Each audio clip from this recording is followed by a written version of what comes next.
जय श्री महाकाल। मित्रों, इंसान को अपनी पत्नी की ये दो चीजें खुलकर देखनी चाहिए। अगर इंसान इसे देख लेता है तो वह कभी भी दुखी नहीं रहता है। तो मित्रों, आपका समय ज्यादा नष्ट न करते हुए हम आपको ये दो बातें कथा के माध्यम से बताते हैं। बहुत समय पहले की बात है। भगवान शिव जी और माता पार्वती पर्वत पर विराजमान थे।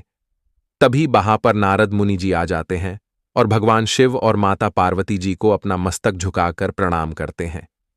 तब भगवान शिव जी और माता पार्वती जी आशीर्वाद देते हुए कहते हैं, चिरंजीवी भव। कहो मुनिवर, आज कैसे पर्वत लोक पर आना हुआ? तब नारद मुनि जी कहते हैं, प्रभु आपसे चंद प्रश्न पूछने आए थे। क्या आप अपने समक्ष प्रश्न रखने की अनुमति देंगे? तब भगवान शिव जी कहते हैं, जैसी आपकी इच्छा। तब नारद जी कहते हैं, प्रभु ऐसी कौन सी दो चीजें हैं जो प्रत्येक पुरुष को अपनी पत्नी की देखनी चाहिए, जिससे वह अपने जीवन काल में खुश रहे?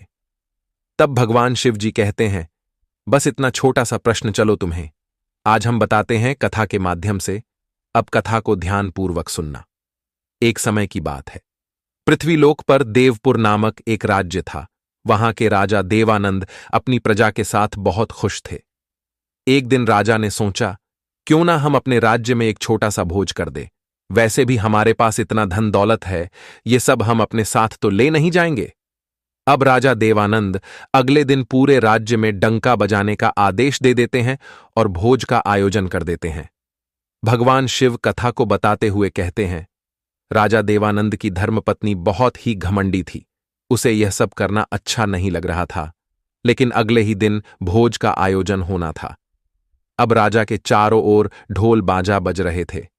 राजा के चारों तरफ नगर के कोने कोने से आई हुई प्रजा को देख राजा देवानंद जी बहुत प्रसन्न होते हैं, लेकिन उनकी धर्मपत्नी के चेहरे पर मुस्कान ही नहीं थी। अब राजा पूरे हर्षो उल्लास के साथ अपनी प्रजा को भोजन ग्रहण कराने में मस्त थे। अब धीरे धीरे संध्या का समय को रहा था और सभी नगरवासी बखूबी भोज खा चुके थे और अपने घर की ओर प्रस्थान करने लगे। अब दूसरे दिन राजा के बेटे परमहंस अपनी मां से पूछते हैं, मां, आपने भोज नहीं खाया, क्या आपको पिताजी का भोज कराना अच्छा नहीं लगा? तब परमहंस की मां कहती है, नहीं बेटे, ऐसी कोई बात नहीं है, बस मेरी तबीयत ठीक नहीं थी, इसीलिए मैंने भोज नहीं खाया। अब इतना कहकर परमहंस अपने राज्य का भ्रमण करने चला जाता है। इधर राजा देवानंद और उनकी धर्मपत्नी दोनों आपस में बात करते हैं और कहते हैं, क्यों ना हम अपने पुत्र का स्वयंवर कर दें। अब हमारा पुत्र स्वयंवर के लायक हो चुका है, और वैसे भी अब इस राज्य को चलाने के लिए परमहंस की जरूरत पड़ेगी। अब राजा इतना कहते हैं, हां प्रिय, आपने सही कहा। अब राजा अगले दिन दरबार में सभी मंत्रिमंडल को आमंत्रित करते हैं और अपने मंत्रियों को आगाह कराते हुए कहते हैं, साथियों, हम जाओ और पूरे राज्य में जो व्यक्ति सबसे गरीब होगा, हम उसी से अपने पुत्र परमहंस का स्वयंवर करेंगे।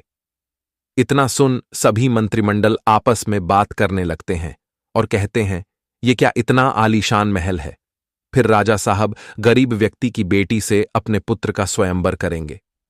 तब मंत्री राजा की आज्ञा का पालन करते हुए नगर के कोने कोने में डंका बजाने का आदेश दे देते हैं और कहते हैं, राज्य में जो सबसे ज्यादा गरीब व्यक्ति हो वह अपनी बेटी का स्वयंवर महाराज के पुत्र से कर सकता है। ऐसा महाराज का आदेश है। अब अगले दिन राज्य के कोने कोने से गरीबों की महफिल लग जाती है। अब राजा अपने दरबार में पहुंचते हैं और सभी सम्मानित सदस्यों को सूचित करते हैं कि आज जो व्यक्ति मेरी परीक्षा में सफल हो जाएगा, हम उसी की बेटी से अपने पुत्र का स्वयंवर करेंगे। अब सभी नगरवासियों में घबराहट सी हो जाती है और एक दूसरे से कहते हैं, महाराज ने ये क्या बोल दिया, पता नहीं कौन सी परीक्षा लेने वाले हैं। अब राजा देवानंद भी दिमागी और चतुर थे। अब राजा सबसे पूछते हैं, ये बताओ, इस महफिल में सबसे ज्यादा गरीब इंसान कौन है? तब उनमें से सभी अपना हाथ उठा देते हैं, लेकिन एक आदमी जो कि लाइन में सबसे पीछे था, वह दिमाग लगाकर अपना हाथ नहीं उठाता है। अब राजा की नजर उस व्यक्ति पर जाती है और सबको अपना हाथ नीचे करने की बात कहते हैं और फिर उस व्यक्ति से पूछते हैं, तुमने अपना हाथ क्यों नहीं उठाया?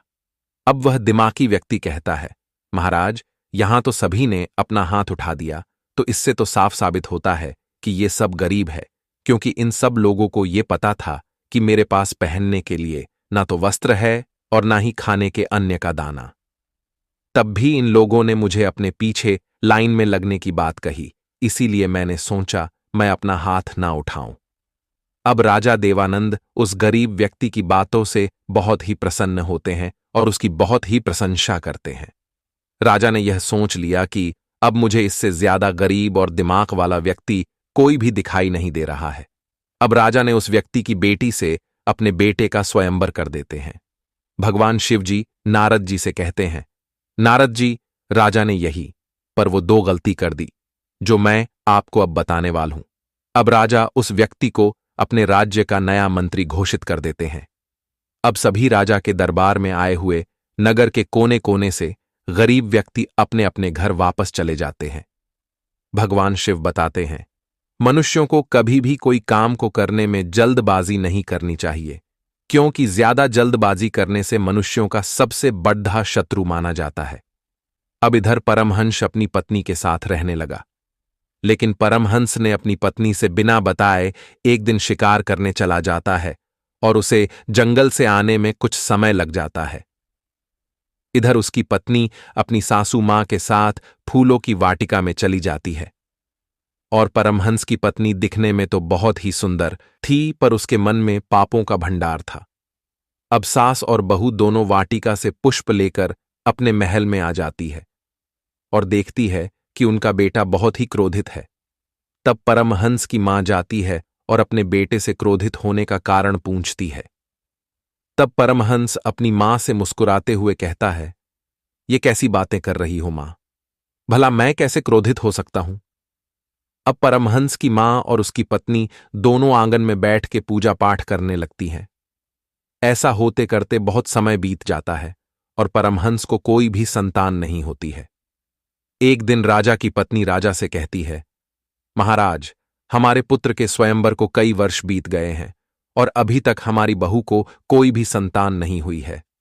तब राजा कहते हैं, महारानी, ये तो सब भगवान की महिमा है, जब भी देना होगा वो हमें दे देंगे, लेकिन तुम इस बात को लेकर इतना क्यों परेशान हो?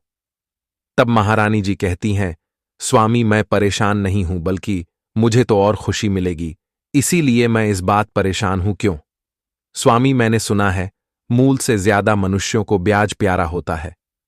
अब राजा देवानंद जी मुस्कुराते हुए कहते हैं, अरे महारानी, ये सब तुम्हें किसने बताया और तुम इस कहावत को कैसे जानती हो? तब महारानी कहती हैं, एक बार मेरे गांव में एक साधु संत आए हुए थे और यह सब बता रहे थे, तभी मैंने सुना है। लेकिन स्वामी, वो साधु तो बहुत ही ज्ञानी थे, वो सब कुछ बता देते थे, क्यों ना हम उन महात्माओं जी से पूछे? तब राजा देवानंद कहते हैं, चलो ठीक है, हम अवश्य चलेंगे। अब दूसरे दिन जब सुबह होती है तब वो अपने महल से निकल जाते हैं। अब वो साधु संत थे, उनका कोई ठिकाना तो था नहीं, कभी इस गांव कभी उस गांव, काफी समय बीत गया, लेकिन महात्मा जी नहीं मिले। तब दोनों ने सोचा, क्यों ना हम महात्मा जी को गांव में देख लेते हैं। तब वे दोनों महात्मा जी की तलाश में इधर उधर भटक रहे थे, लेकिन फिर भी उन्हें महात्मा जी नहीं मिलते। अब वे दोनों चलते चलते थक जाते हैं और एक जंगल में पीपल के वृक्ष के नीचे बैठ जाते हैं। तभी उस पीपल के वृक्ष से आवाज आती है, अरे राजा साहब, तुम यहां अपनी पत्नी के साथ क्या कर रहे हो? तुम्हारे पास तो इतना अच्छा महल गई, फिर भी तुम दोनों लोग इस जंगल में, आपके राज्य में सब कुशलता तो है ना? अब राजा और रानी दोनों डर जाते हैं और कहते हैं, आप कौन हो और कहां हो, हमें कैसे जानते हो? तब उस वृक्ष से फिर से आवाज आती है, डरो नहीं, हम वही संत हैं जिसको आप दोनों खोज रहे हो। तब राजा कहते हैं, वो तो ठीक है, पर आप हमें क्यों दिखाई नहीं दे रहे हो? तब साधु जी कहते हैं, तुम दोनों अपनी बहू के लिए कुछ पूछने आए हो ना? तब राजा कहते हैं, हां, हम तो इसीलिए हैं। तब रानी पूछती है, बाबा, मेरी बहू अब तक क्यों नहीं संतान है? तब बाबा जी कहते हैं, बेटा जाओ, तुम्हारे घर में अगले अगले माह पूर्णिमा के दिन एक संतान प्राप्ति होगी। अब वे दोनों इतना खुश हो जाते हैं कि बाबा की अधूरी बात को ही सुन के वो दोनों वहां से चले जाते हैं। अब इधर राजा के घर क्लेश लगा हुआ था और परमहंस की पत्नी पूरे घर में तांडव कर रही थी। तभी राजा और उसकी पत्नी महल में आ जाते हैं और बहू का ऐसा रूप देख वो दोनों घबरा जाते हैं।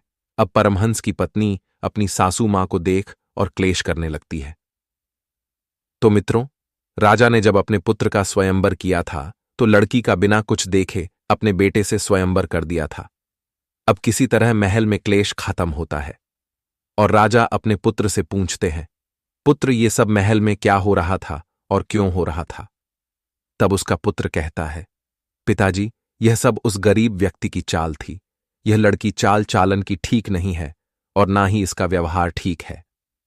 अब राजा अपने पुत्र को लेकर उसी वृक्ष के नीचे पहुंच जाते हैं और बाबा जी प्रार्थना करते हैं, बाबा जी, ये सब मेरे महल में क्यों हो रहा?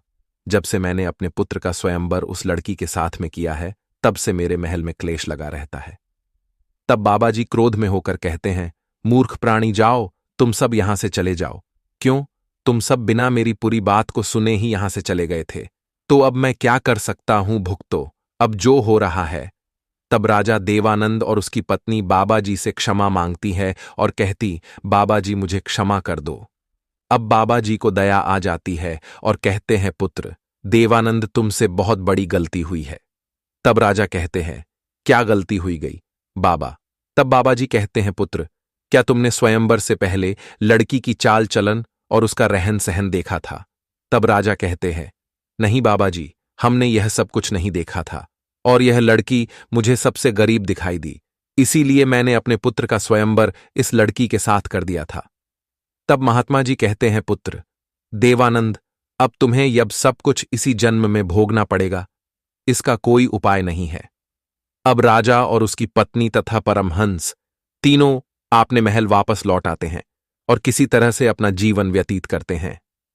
अब भगवान शिव जी नारद जी कहते हैं, सुना नारद जी, आपने हमें स्त्री, पहली चीज उसका चाल चलन जरूर देखना चाहिए और दूसरी चीज उसका रहन सहन जरूर देखना चाहिए, तभी मनुष्य अपने जीवन में सफलता प्राप्त कर सकता है।